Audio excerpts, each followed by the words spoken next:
Hello and welcome to Fresh Take from What Fresh Hell, laughing in the face of motherhood. This is Margaret. And this is Amy. Today we're talking to Gabrielle Blair. She is the founder of DesignMom.com and the author of the New York Times blockbuster bestseller, Ejaculate Responsibly.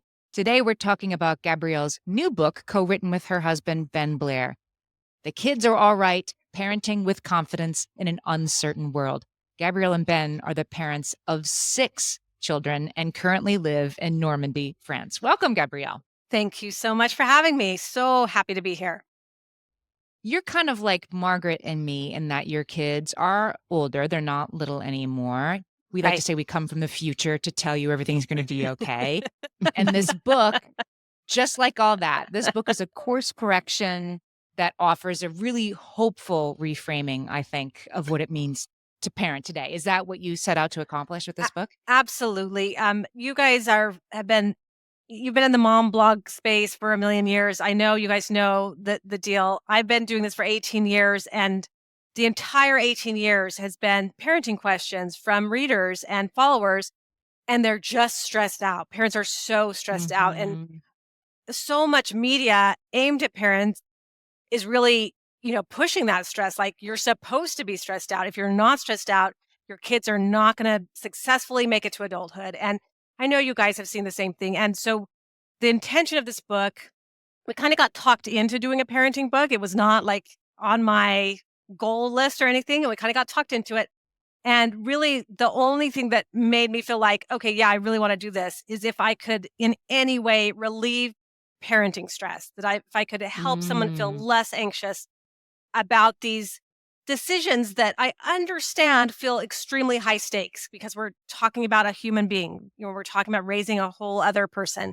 Yeah. So I get the high stakes nature of it, but after you've parented for as long as I have, and gotten 5 of our 6 to adulthood so far, the youngest is 14, you can really look back and understand, like, oh, so much of our worry was completely not just a waste of time, but also damaging our relationship with our kids. Anyway. And I think it's important, and I like that you acknowledge right away that we aren't nervous and feeling stressed about this because we're idiots or because we're dummies or because we're like it just that too way. Yeah. into ourselves Right. and we're just spoiled and we are, it's because we have been given a job, as were our ancestors and foremothers and everyone before us, that is very, very important and is filled with a tremendous amount of uncertainty and does have uncalculable dangers, that are lurking there. Right. And so it is, because I think some of the writing around motherhood can default a little bit to like, just calm down, mom, you're so uptight and it's all your fault. And it's like, wait a minute. I like to start by acknowledging that this is as hard as you think it is. This is as scary as you think it is. But I think the knobs of control are what we try to focus on, because a lot of times we're trying to correct for stuff that maybe we're on the wrong path of, or maybe we just don't have any control over. So we can let it go because it's not helpful. Right. And I really hate this whole idea that we're blaming parents for the stress that they're feeling. I really strongly believe that the bulk of parenting stress, or the hardest parts about parenting, have nothing to do with our personal decisions and our systemic issues. Like, Right. we don't have paid childcare. We don't have universal basic income. We don't have, you know, flexible work schedules that accommodate parenting. Like, there's so many issues that make parenting even harder than it would naturally be. Because again, it's this high stakes thing. We're raising a human being. But our culture makes it exponentially harder in so many ways. And so if you're feeling this stress as a parent, I feel like I start out, one of the first messages in the book is, it's not your fault. Like, the fact that this is so hard is not your fault. This is a systemic issue, more than a personal issue. You're not wrong, and you're not, like, it's not a personal weakness if you're like, I wish I had more help. This is really Right. hard. That's not a Right. personal weakness. That is like, yeah, you should have more help. This whole idea that we've created this culture where we're all parenting in isolation is just absolutely bizarre. And Mm. again, makes things so much more difficult than it needs to be. And yet this is our reality. And we're all having to navigate this. The way that you have parented your kids and the paths that they have chosen educationally are divergent from the norm and from one another. But I think it gives you sort of the unique ability to be a voice of there is no one path. So tell us a little Right. bit about your family for people who might not know you and your kids. Absolutely. So parents of six, as has been mentioned, our oldest is 27, youngest is 14. And really our kids kind of span Gen Z. So I feel like I've been raising Gen Z from, top to bottom. Um, and yeah, a very different educational path for each of our kids. And yet, really successful paths that if you're interested in things like top schools, top colleges, that's been part of our lives. But we've also had high school dropouts and skipping senior year to move across the ocean and be an au pair and missing of, you know, like very few graduation ceremonies in our family, even though we've had lots of people finish college and finish high school because they've just taken these bizarre paths. And we talk a lot in the book, a recurring theme in the book is the reliable path to success. And I call it the myth of the reliable path to success. And it is sold hard in America. Like we go hard on like, everyone's got to get on this path. And you know what it looks like? It's okay, like get signed up for preschool as soon as the kid is born because you've got to get in the right preschool. And if you don't get in the right Mm. preschool, what's going to happen if you don't get in the right elementary school? And then by the time you get to high school, you've got to take the right AP classes. You've got to be in the right sports. Is your kid playing an instrument? Like you've got to be like on top of all of that in order to apply to the top colleges because that is what a successful life is. And Mm. we're really fed that hard and it's pushed so hard. And a lot of parenting stress is when we see our kids go off that path in any way. They came Mhm. home with bad grades. They're not on the reliable path to success. They didn't Right. get into the school that they were hoping for. They didn't get the internship.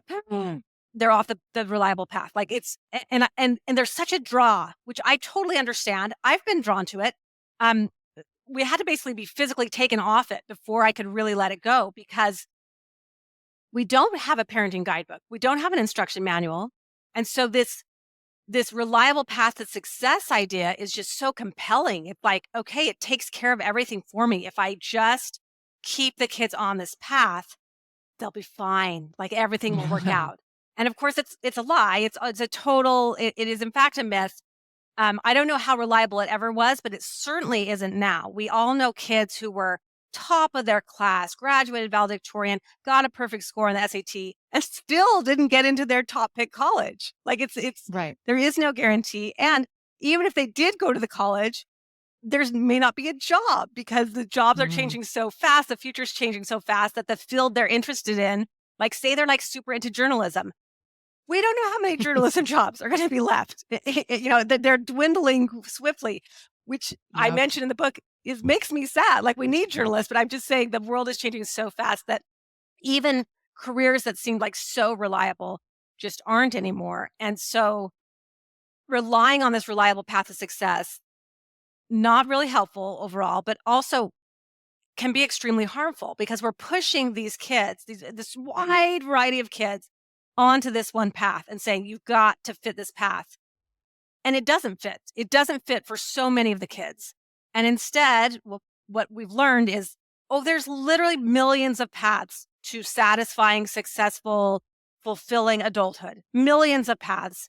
And all you've got to do is just find a path that fits your kid. You don't have to fit your kid to a path. You can find a path that fits your kid.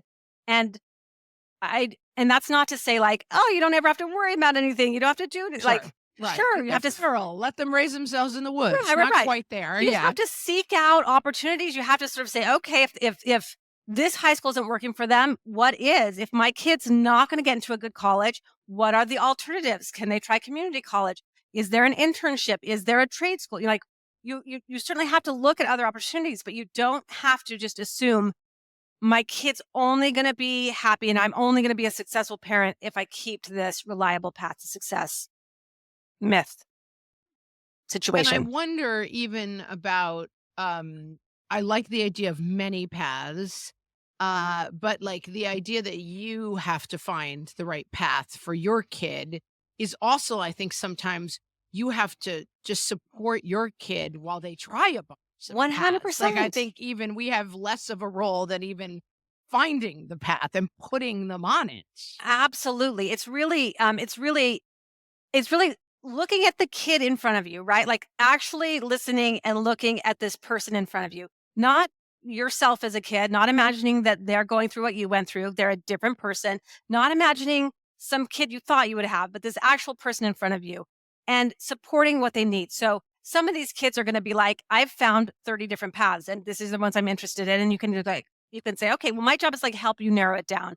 And other kids are going to be like, yeah, I don't even know where to start. And you're like, oh, you need more guidance. Great. Let's hit the Mm, library or internet or talk to other adults or whatever might work. We had a daughter come to us.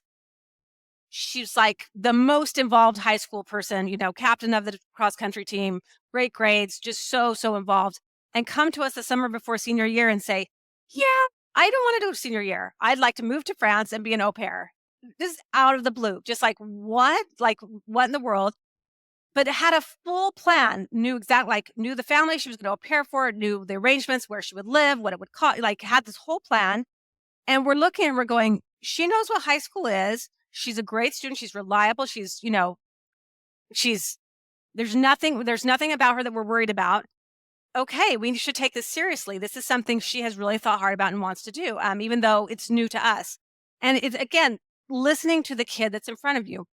And I can tell you that daughter went on to graduate from Berkeley. Like, just because she stepped off the path doesn't mean her life is over. It's all destroyed, which I know it can feel like that anytime they step off the path, but it's just not true. It's just not true. We're talking to Gabrielle Blair, and her new book with her husband, Ben Blair, is The Kids Are All Right. And we'll be right back. Gabrielle, I wanted to go back to that story you were telling before about the valedictorian perfect scores who didn't get into her dream school and is devastated. And it Okay. occurred to me as you were saying that the devastation is optional. It exists because she, this imaginary girl, and her parents were focused on this reliable path to success. Yeah. And I think, again, they're not making it up. They're not bad parents that are making things harder than she probably ED'd the school and and there was a lot of focus put on that because you're told to do that. Yeah. And then this ridiculously restricted outcome that doesn't really matter for her success is really important in the moment. And then it causes pain. And then it causes disruption between that kid and her parents. That was optional. That didn't have to exist. So, Right. so talk to us about how the reliable path to success gets between you and your kids. Right. Okay. So one of the things that we don't talk about in parenting, and it really just doesn't come up, and I understand why, is that you're going to be a parent to a kid that's 18 plus way longer than you were a parent to a kid that was under 18, right? Like you're going to have a relationship, assuming you both live to a ripe old age, you're going to have a relationship for another 40, 60, 80 years. People are living a long time, And so obviously the literature, our focus as parents is really, laser focused on those first 18 years for very obvious reasons. Those are intense years. They're physically intense. They're mentally intense. That's when, there's so much of this person is forming and growing. Totally understand.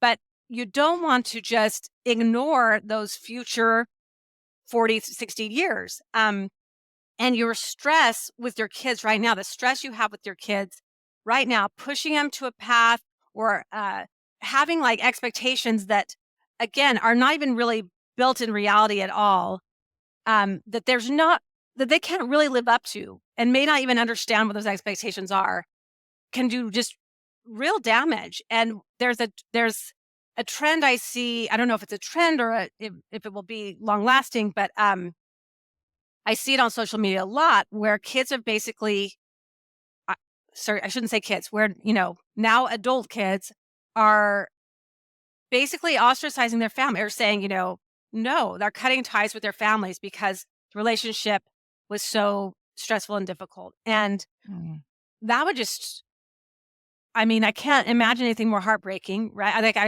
I just can't even picture how devastating that would be. And yet I understand where these kids are coming from. You listen to these parents talk and you think, yeah, I don't want to hang out at your house. I don't want to, you're not saying nice things to me. You're not encouraging me. You don't believe that I'm a good person. Like you seem to really dislike me as a person. And so that I'm thinking, how do I do the opposite of that? Basically, like, how do I make sure our home is a home base for my kids forevermore, however long they need it. If they need to come back at 25, at 30, at 35, whenever, that this is a place they would want to be, that they feel loved and supported here, that they feel respected, they have autonomy, that they are, that it wouldn't be a bad thing to be home. Not just for like, especially for certainly holidays, visits. We want them home as much as they want to be home. But also because again, we have this very uncertain future in front of us. And the idea that your kids could just move out and get their own apartment and just be independent forevermore will work for some people and just won't for a lot of people because it's a different world Mhm. now. Staying on that reliable path to success is a lot of hard work. And you also Yeah. say like it has to be hard all the time. It has to be super hard all the Yeah. time, right? Locking it down. And that can actually really be counterproductive to your relationship with your kid. Totally. Totally. And totally unnecessary. And we know that like we're so compelled by this reliable path to success. And yet we know it's not true because we talk to other adults, right? As adults, we talk to other adults.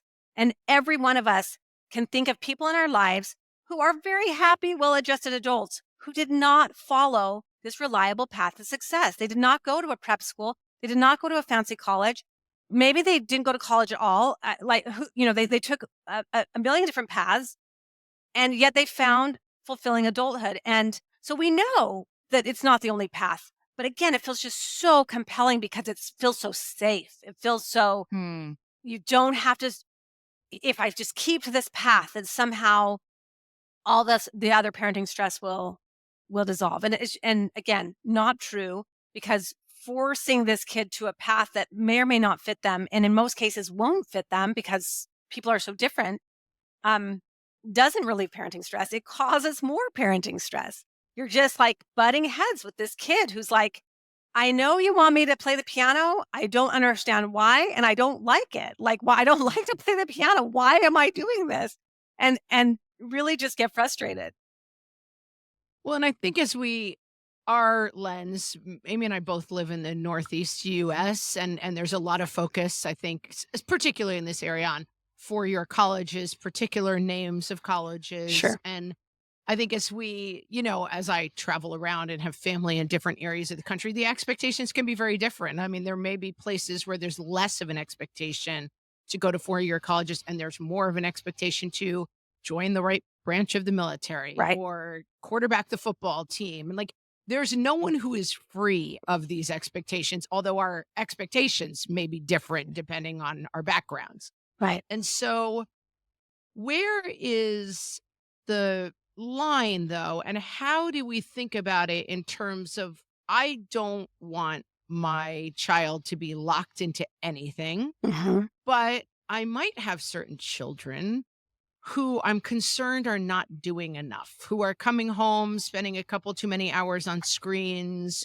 are happy, content. I'm not talking about a depressed kid who's locked in their room, Right. but just I worry that like you don't seem to have an interest. And I don't know that it's because Yeah. I need you to go to Harvard and therefore I need you to be running the 86 different clubs, but I still have a feeling that you should be doing a little bit more than you are. And Right. that's maybe just not hanging out on Roblox with your friends, which you seem, by the way, really happy It's doing. good. It's really fun.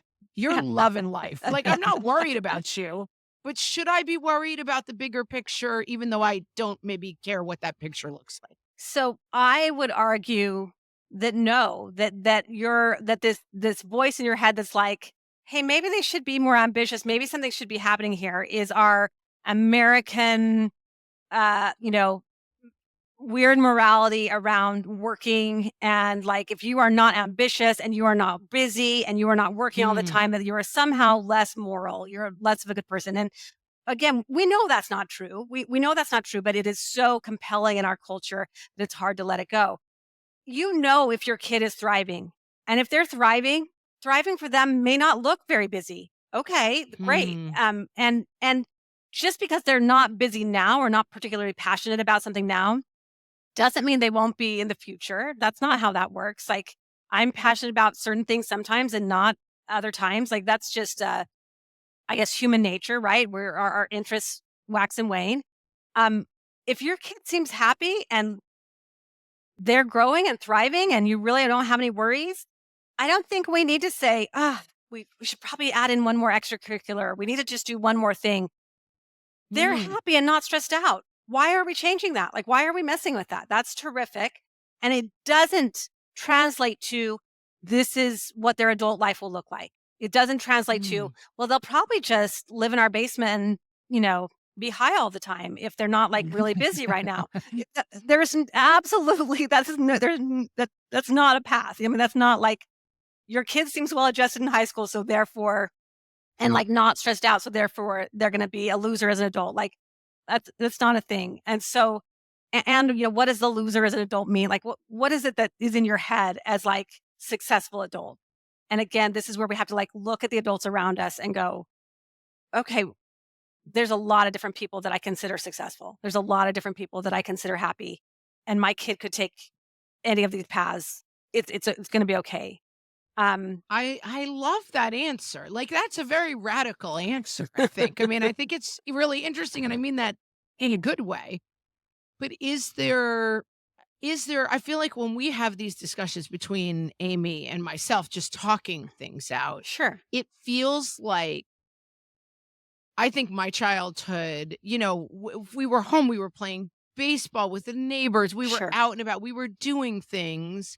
I do worry that free time becomes screen time and that Sure. screen time is a net negative. Sure. So like that expanding, like if I felt like, well, they're just home reading books, I feel sometimes like I'm fighting the screens. I'm not just fighting get the it. nothingness. So I get what it. do you think about that? I Because I like the answer of like, don't add anything if they're happy. But I do feel that I think I can get on board with like not being busy is morally neutral and like hanging out is totally fine. But I don't think I can get on board with like 6 hours of Roblox is morally neutral. I understand. I understand. Like the reality, so screen time is this thing and we're all having to learn how to manage it. And it's not just our kids, it's our own phones. We're all trying to figure out like Yes. how much is too much, what's okay. What if my job is literally Instagram, which is my job right now? Right. How do you manage that? Right. I remember very clearly that the parenting years before screens, I had at least 12 parenting years before screens, and screens made parenting better by a long shot. Like the act of parenting made things easier, just things like travel, a million times easier with a screen than the Right. pre-screen. But also things like being able to look up information, get help for your kid when you're like, I don't even know what's happening here. Get support as a mother. Like all these things are much easier with screens. So I'm not ready to say net negative on screens. And can we waste our time on screens? For sure. So if there's an actual worry, you have to deal with that. Like if you've got a kid that's not getting enough sleep and you're like, I think screens are the issue. Okay, well, there's plenty of things you can do. You can make the charging station in the parent's bedroom. They check in their screen at night. They pick it up fully charged in the morning. But you may discover that your kid is still not getting enough sleep because it wasn't the screen. It was they're having some stress with a friend at Anxiety, school. right, Yeah, or right, something, right. or like they're having growing pains and they're in actual pain, and the screen was like helping them like fall asleep. So I don't think we need to scapegoat screens for everything. I just don't think it's helpful. I do compare it to the kids I knew in the 80s who their parents wouldn't allow them to watch TV. I'm sure you knew some too. Right. And I don't know that the kids, now adults, consider that a benefit or a positive. What I saw was they felt like they weren't up to date on like social things, like what were the SNL sketches or what was happening on TV shows. And that anytime they were in anyone else's home, they were just like glued to the TV. Right. Yeah, the TV was just Closer to like it. treasure. And Yeah. know, if you're forbidding your kids screens right now, that's what it's going to look like. As Yeah, soon as they're out of your sight, they're going to be like on their phone, their friend's phone, because it's this forbidden thing. It's this forbidden thing. And I also just like, I watch the kids, I see Gen Z. I don't know Gen Alpha very well, but I see Gen Z, and they know screens are dumb. Like they'll put their own time limits on their screen, or they'll get together with friends and they'll stack all their screens in the corner and be like, no, we're just doing board games tonight. We don't have to use screens. Like they know, and they see us do the same thing where we're like, I don't even want to touch my phone for 24 hours. Like I'm putting it away. I just like, I need a break. They feel it too. Like we're all dealing with this. This is not a kid only thing. The entire world is dealing with this. We're talking to Gabrielle Blair, and her new book is The Kids Are All Right, and we'll be right back. Gabrielle, it seems like there's a paradox here, but there isn't when you start to talk in the book about intentionality around your family life, because you were at the same time very much, there is no one reliable path. I'm not going to lock my kid down, but I am going to actually design our home to create the family life that we want to have. So you can be intentional, you're saying, not about where your kid's going to go to college, but what your evenings at home are going to look like. Totally. So tell us about that, about how you can design a home to move towards the goals that you have. Absolutely. So we tackle this a few ways in the book, and one of them is the actual physical space of your home, and some of it is like being intentional about your family culture, because you're constantly creating a culture. I don't know which one you're more interested in doing. I'll try and touch both. As far as like a physical space, think of your home, or we find it helpful to think of our home as like, this is another parenting tool. It can lend itself to specific activities. It can lend itself to specific conversations. And if there are specific activities or conversations that we wish were happening in our home and they're not, how can we change our physical space so that they are? And one of the examples we give is, we like music in our family, and we're not trying to raise concert pianists or anything, but we love like a good jam session, good family jam session, singing songs, playing guitar, someone's got, drumsticks or whatever. And we tried to implement these over the years, and we got better at it just by intentionally trying to get better at it. So it used to be like kind of a hassle. You'd have to get the guitars out of the cases. We didn't have the right technology yet, so you're like having to print out sheet music for people to try. And the harder it is, the more rare it is. Like you're just not going to do it. Who's got the time? So over the years, we figured out things like, we need crappier guitars, which is, I know, counterintuitive, but like I need a guitar that I don't need to keep in a case, that if the kid bangs it around or scratches it, I do not care because we got it for $20 at the garage sale. That's what we need. Like we want more jam sessions. We need really accessible instruments, which might mean they're not good. Okay, fine. Like they're good enough. We kept looking for better technology. We've finally figured it out. We would improve slightly over the years. Right now, we can, from our phone, project the chords and the lyrics onto our TV so everyone in the room can see it. And then we can all participate together. We don't have to print out any sheet music because, of course, the printer's rarely working, like all those kind of hassle things. We just tried to eliminate the hassle. So now when you want to do a jam session, there is no case. The guitar is like hanging on the wall from a ribbon, nothing precious. There's other instruments. It's all accessible in 30 seconds. You can have it on the phone. You can have every song in your world at your fingertips. And now we do jam sessions all the time, and it's terrific. And it's everything we wanted. But we had to really, change our house and change the way we worked in order to make that happen. So really think about like what conversations you wish you were having. And if you were like, I really wish we were like talking more about world events. Okay. Like next to the dinner table, like hang a map of the world and have and on the coffee table, what kind of books do you have out that would encourage questions about current events or what's happening in the world? It's not magic. It's like, how do you make this room so that the activity I want to happen is almost like the default. It's like going to happen. If you're like, I wish we were doing more reading. Okay, how do you make like the coziest reading room ever? That's like has lamps in all the exact places and a little place to hold your teacup and a cozy blanket at reach. Like what do you need to do there to make it so that you walk into this room and you're like, I'm going to read. I can't help but read. This is a reading. Like it just feels like I want to read. That's what we do here. Yeah, all the books they would want are like right at their eye level. That you're just like, these are physical things we can do in our home. And then it's also a family culture thing, meaning we're forming our family culture every moment of every day, whether we want to or not. This is just what we're doing. And so we find it valuable to take a minute and do a mental exercise where you say, okay, in 5 years from now, if I was asking a dear family friend to describe our family, what do you notice about our family? What are we into? What are we like? What's kind of the personality of our family? What would you want them to say? Mm. How do you want to be described? And then if that's kind of the map, that's the end goal, that's the destination, what do you need to do to get there? And if it's like, well, I want to be described as a family who is really a community builder, then like, okay, well, maybe you need to sign up to, set up apartments for refugees or something that's like, what's a community building thing your family can do? Um, but it doesn't have to be, well, it's not magic. Like what you want your Mm. family culture to be, you can choose that and and cultivate that. And like one of the things that was important to us is I wanted us to work together well, like on meaningful projects and not be afraid of like hard physical work, that you're like, oh, or like dirty, like we got to clean out the garage kind of work. And so we have cultivated that over the year and tried to make those kinds of activities really positive. And we talk a lot about that in the book, but it's very doable. You can, without controlling your kids' futures, you can make your family culture and your home very intentional to create a home base that they'll love.